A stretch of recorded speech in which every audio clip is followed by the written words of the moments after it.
आज आपण ज्वारीच्या पिठाचा एकदम रुचकर चविष्ट पण तितकाच झटपट होणारा हा उपमा कसा बनवायचा ते पाहणार आहोत। याला तुम्ही ज्वारीच्या पिठाची उकडपेंडी सुद्धा म्हणू शकता। अतिशय चविष्ट रुचकर असा हा पदार्थ आहे। तुम्ही नाश्त्यासाठी बनवू शकता किंवा रात्री जर हलकं फुलकं काहीतरी खायचं असेल तर हा पदार्थ आवर्जून बनवा, खूपच छान लागतो। तर त्यासाठी येथे मी 1 वाटी ज्वारीचं पीठ घेतलेलं आहे। आता आपल्याला 3 ते 4 मिनिटं लो गॅसवर एकदम खमंग असं हे पीठ भाजून घ्यायचं आहे। जितकं तुम्ही पीठ हे खमंग भाजाल तितका आपला पदार्थ हलका होतो आणि चविष्ट होतो। त्यामुळे लो गॅसवर 3 ते 4 मिनिटं पीठ आपल्याला छान असा खमंग भाजून घ्यायचा आहे।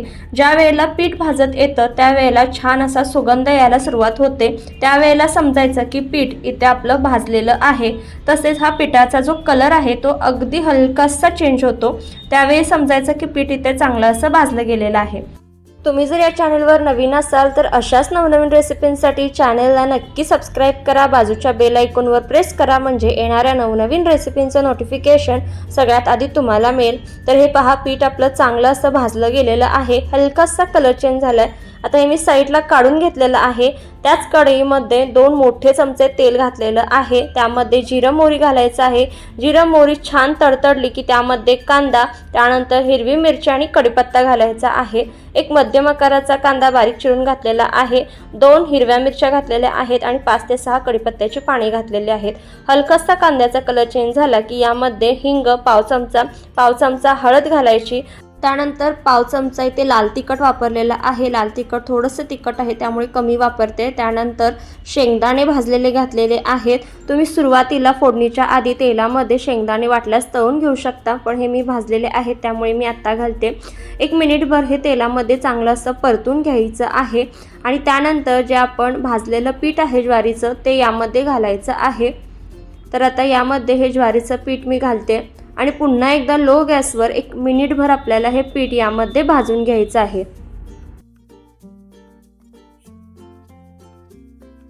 हलकासा जर कच्चा पण राहिला असेल तर तो सुद्धा यामधून निघून जाईल। तर इथे तुम्ही पाहू शकता मिनिटभर चांगलं असं मी पीठ भाजलेलं आहे। यामध्ये चवीनुसार आपल्याला मीठ घालायचं आहे। पुन्हा एकदा चांगलं असं मिक्स करून घ्यायचं। आता यानंतर यामध्ये मी अर्धी वाटी ताक घालते। ताक थोडं थोडं करत आपल्याला घालायचं आहे।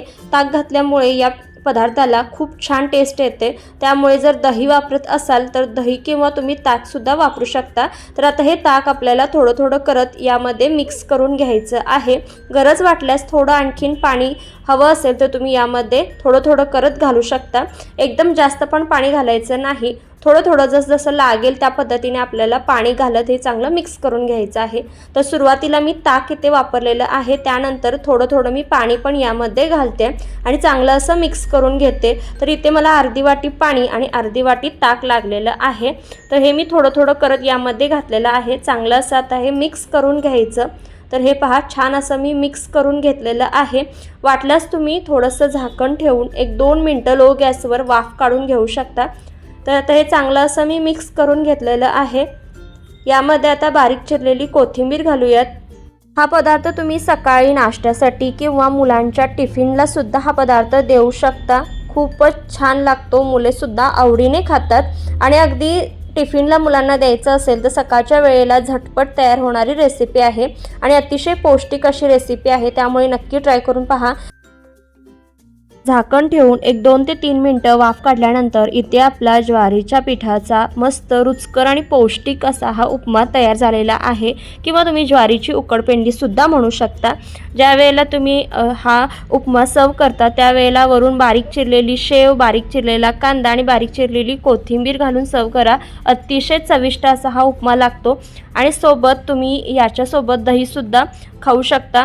खूप मस्त अशी टेस्ट लागते। एखाद्या वेळेस रात्रीच्या वेळेला हलकं फुलकं काहीतरी खायचं असेल तर हा पदार्थ नक्की ट्राय करून पहा।